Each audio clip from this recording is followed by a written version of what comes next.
Bueno, ¿qué tal? ¿Cómo estáis? Bueno, hoy quiero seguir hablando de las emociones. En el vídeo anterior estaba comentando, pues bueno, que de una forma introspectiva tenemos que darnos cuenta de la emoción o las emociones que nos predominan en un momento determinado, ¿vale? Porque la base de la inteligencia emocional es conocer qué me está pasando. ¿Qué me pasa, doctor? Pues eso, ¿qué es lo que me está pasando? ¿Vale? Os hablaba de las 6 emociones básicas primarias. ¿Las recordáis? El miedo, el enfado, la alegría o el placer, la sorpresa, la tristeza y el asco, presentes en todos los seres humanos en cualquier parte del mundo. Entonces, todas ellas tienen su función. No vamos a hablar de emociones positivas ni emociones negativas. Los términos no están bien implementados cuando se habla de emociones positivas o negativas, puesto que las emociones no tienen valencia, es decir, no son ni positivas ni negativas. Lo que sí son saludables o no saludables, ¿de acuerdo? Pero todas las emociones tienen su función. Cuando se invada la tristeza, no pasa nada por estar tristes, absolutamente nada, y demostrarlo. Sí que es verdad que, pues bueno, por ejemplo, a lo largo de los años, ahora está cambiando mucho todo, ¿no? Pero los hombres, por ejemplo, estaba mal visto que estuvieran tristes, ¿vale? Y esto responde históricamente a que el hombre tenía que ir a la guerra, tenía que mostrarse como un ser valiente, que no tenía que demostrar en ningún momento debilidad, y por eso esa tristeza siempre ha estado un poco oculta, sobre todo en el sexo masculino. Sí que es verdad que afortunadamente con los años, pues bueno, esto ha ido cambiando y cada vez son más los hombres, ¿no? En este caso, que se abren ante emociones como, bueno, como pueden ser estas, ¿de acuerdo? Entonces, vamos a hablar de cada una de ellas en este breve vídeo que hoy os traigo y os voy a mostrar la función que tiene cada una de estas 6 emociones, ¿vale? Entonces, el miedo, ¿para qué pensáis que puede servir el miedo? Porque el miedo tiene dos formas de actuar. O coges y echas a correr, o de repente te paraliza, ¿vale? Si yo de repente veo un oso que viene hacia mí, pues o me quedo muerta mata o de repente echo a correr. Yo creo que la de echar a correr es la peor opción que hay, pero claro, luego dices, me quedo quieto, ¿y qué hago si me quedo quieto? ¿Vale? Yo tuve un accidente de bicicleta y cuando, bueno, este dedo se me quedó colgando, me invadió un coche, ¿vale? Se saltó un stop y me invadió un coche y se me quedó este dedo colgado. Entonces, cuando el chico salió del coche, se quedó totalmente paralizado, absolutamente paralizado. Y le dije, perdona, ¿me puedes dar un, no sé, un pañuelo o algo para agarrarme el dedo? Porque se quedó bloqueado, ¿vale? Entonces le entró tal angustia, tal miedo que se paralizó. ¿Qué función tiene el miedo? Pues el de protegernos, ¿no? El de protegernos y sentir seguridad. Esa es la función que tiene la emoción del miedo, ¿vale? La siguiente emoción, el enfado. ¿Qué pasa cuando nos enfadamos? Porque estamos más predispuestos a agredir. De hecho, a raíz de aquel vídeo que grabé donde hablo un poco de cómo controlar la ira y esa palabra mágica de rescate, ¿no? Que a muchos os ha servido porque me lo habéis dicho, pues a raíz de ese vídeo mucha gente me decía, jolín, Menchu, es que se me va la olla, se me va la olla y yo no sé qué me pasa, que es que se me va la olla. Y sí que es verdad que a partir de la pandemia, pues parece que la sociedad está como mucho más irascible y es más difícil que sean capaces, ¿no?, de controlar o seamos capaces de controlar un poco estas reacciones impulsivas que absolutamente no son para nada favorables, ¿vale? Entonces, al final, la función que tiene el enfado es la necesidad de justicia, ¿no? De que se haga justicia respecto a algo que pensamos que no ha sido lo correcto, ¿no? Y el recibir una compensación. Nuestra forma de actuar, ¿no? La emoción que predomina en ese momento es el enfado.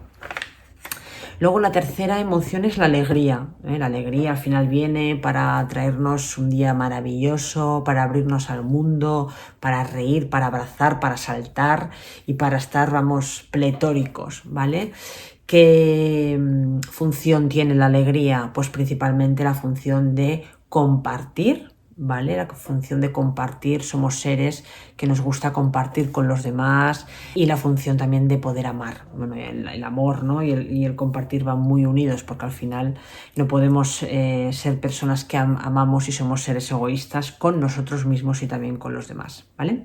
La siguiente emoción es la sorpresa, ¿vale? La sorpresa nos invita a explorar ambientes nuevos, a explorar comportamientos, a explorar situaciones nuevas, a descubrir un mundo diferente, ¿vale? Entonces la sorpresa es algo como inesperado que nos invita, ¿no? O que su función tiene, la función que tiene es la de la curiosidad, el saber, el conocer, el aprender, ¿vale?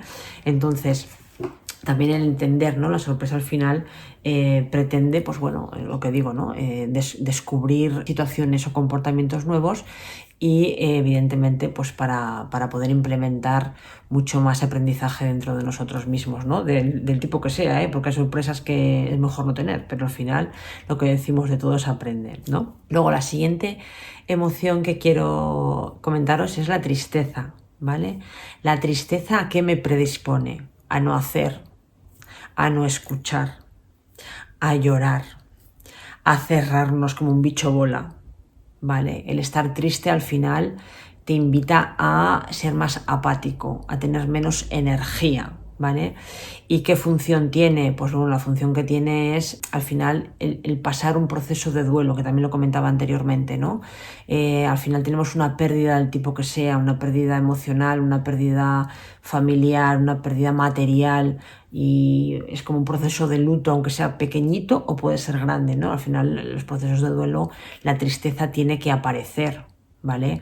Porque la tristeza, y esta es una frase que me enseñó una profesora mía que me impactó muchísimo, y me dijo: Menchu, la tristeza es un vaso amargo que tienes que beberte hasta la última gota. Y yo me quedé, dije, wow, qué pedazo de frase, ¿vale? La tristeza es un vaso amargo que tienes que beberte hasta la última gota. Es decir, no podemos reprimir la tristeza, porque al final esto lo vamos a somatizar y nos va a salir eso por, pues bueno, un tipo de contractura, un tipo de cualquier enfermedad. Tampoco me quiero meter en grandes ejemplos, ¿no? Pero sí que es verdad que cuando reprimimos las emociones y sobre todo la tristeza, ¿de acuerdo?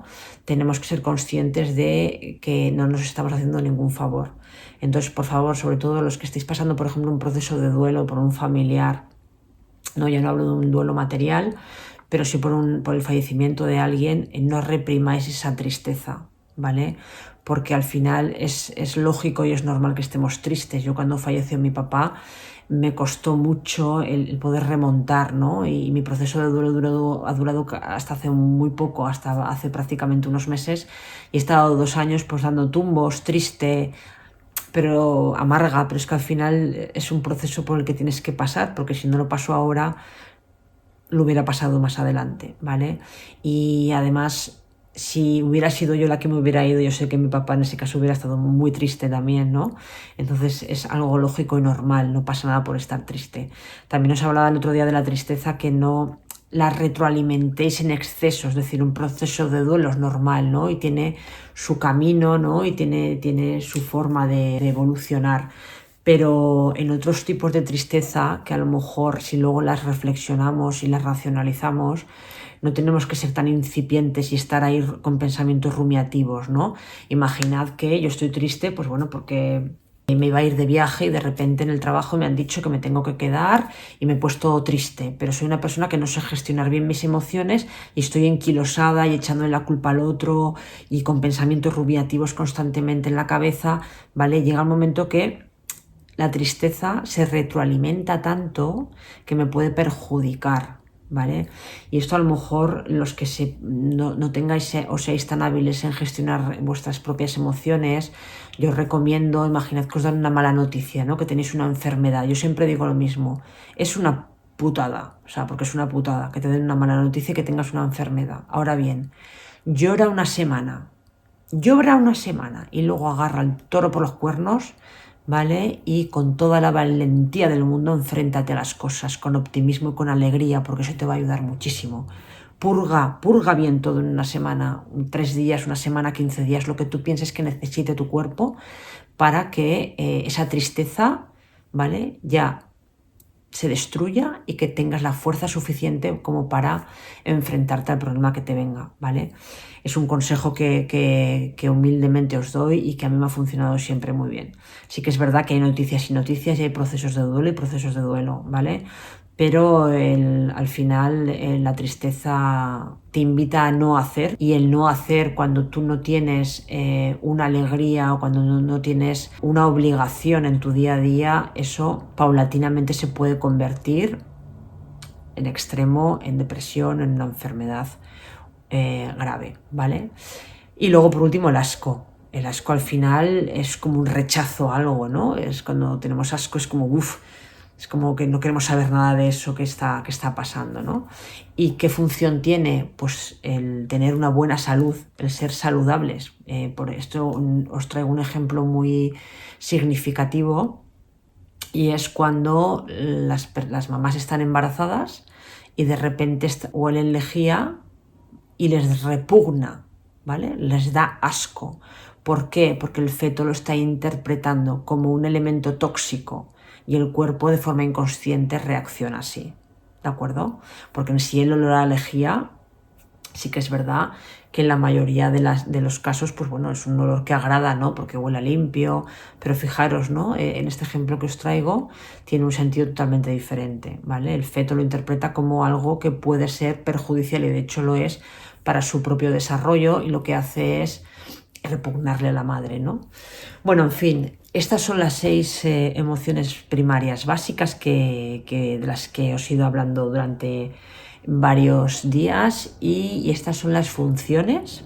Entonces os invito a que en esa inteligencia intrapersonal, el ser capaces de identificar por lo menos estas 6 cuando me esté pasando algo y no sepáis qué os pasa, tenéis que educaros en saber identificar si es miedo, si es enfado, si es tristeza, si es preocupación, qué es lo que es, ¿vale? Lo que me ocurre. Y de esta manera luego me va a resultar mucho más fácil revertir esa emoción que no sea saludable y convertirla en un comportamiento de bienestar. Entonces, dicho esto, por hoy no os traigo nada más, y en próximos vídeos pues hablaremos de muchas otras cosas, de la inteligencia ya emocional, pero a nivel interpersonal, es decir, cómo me puedo relacionar yo con los demás de una manera emocionalmente súper saludable. Ya sé que la paciencia, que ya os hablaré de eso, que yo he tenido siempre poca y ahora tengo un montón, porque la paciencia, que dice el refrán, es la madre de la ciencia, pero la paciencia nos va a enseñar a ser muy hábiles socialmente, aparte de la empatía, de la escucha activa, de la asertividad, de un montón de características sociales que tenemos y que debemos desarrollar en nuestro día a día para tener una inteligencia emocional que nos lleve a lo más alto del bienestar. Un besazo.